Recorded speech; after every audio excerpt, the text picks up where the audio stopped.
Ela disse que acredita que a minha fala esteja um pouco equivocada. Eu reagi a um vídeo de um moço que disse que o Brasil transformou a Elise Matsunaga, uma mulher que cometeu um crime brutal, em símbolo de resistência. E parece que eu mexi em um vespeiro, porque olha os comentários que chegaram. O Bruno disse: quem a admira é tão doente, fria e perigosa quanto ela. Esse comentário mostra algo interessante. Transforma identificação em equivalência. Mas admirar alguém não significa necessariamente ser igual a ela. Às vezes significa se identificar com aquilo que ela representa. Já a Jeannie Kelly, ela faz esse texto aqui enorme, mas resumindo, seria para me lembrar que no Brasil existe um número enorme de feminicídios e talvez a minha fala estivesse um pouco equivocada. É como se eu estivesse desconsiderando isso. Aqui existe uma questão que precisa ser levada a sério. A violência contra a mulher existe e não pode ser relativizada. Mas reconhecer esta realidade não significa que toda mulher que reage violentamente contra um homem automaticamente se transforma em um símbolo de resistência. Contextualizar não é absolver e compreender não significa justificar. Já o Alexandre disse o seguinte: o Brasil não, eu não tenho estômago nenhum. Ele estava se referindo ao rapaz que disse que o Brasil transformou a Elise Matsunaga em um símbolo nacional de resistência.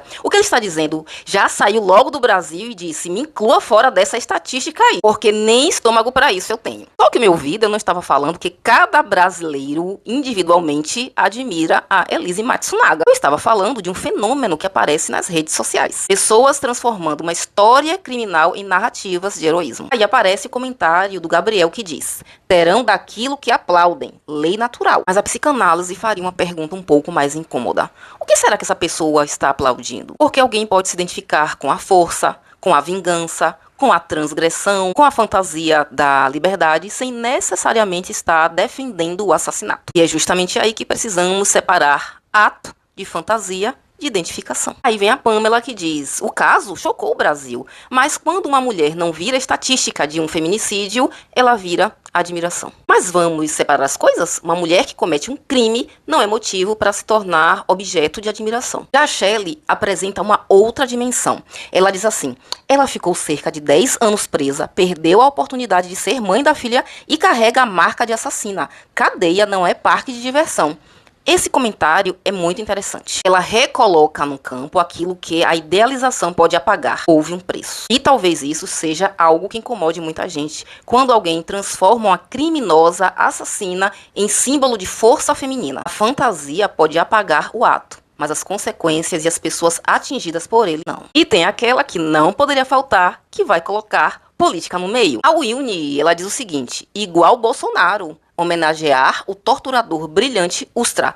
Só que ela esqueceu do Lula. O Lula chamou o ditador Daniel Ortega de companheiro em um discurso oficial em 2007. Além do mais, diz que tem com ele um histórico de amizade de mais de 26 anos. Lula também chamou o ditador Hugo Chávez de meu companheiro e celebrou uma aliança estratégica entre o Brasil e a Venezuela, além de manter relações políticas com os ditadores Fidel Castro, Nicolás Maduro, Muammar Gaddafi e Miguel Dias-Canel. E vamos fechar com o comentário da Fátima que diz: acontece de muitas mulheres serem mortas, esquartejadas todos os dias e não vejo nenhum homem reclamar. Primeiro que eu não sei da realidade da Fátima o tipo de homem que faz parte do círculo delas, mas eu sim vejo muitos homens reclamarem de feminicídio. E mesmo que não fosse assim, uma coisa não anula a outra.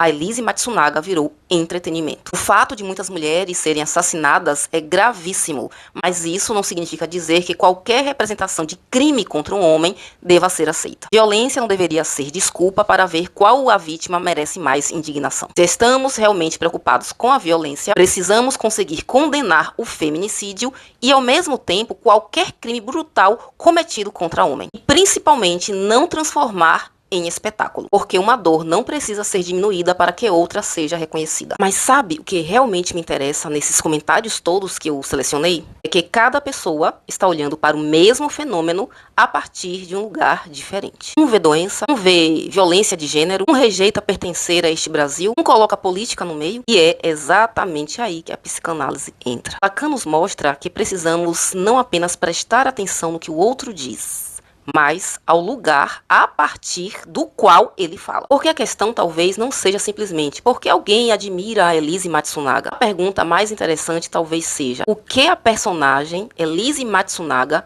passou a representar na fantasia de quem a admira? Eu falei Elise Matsunaga, o inconsciente de cada um respondeu em cada comentário.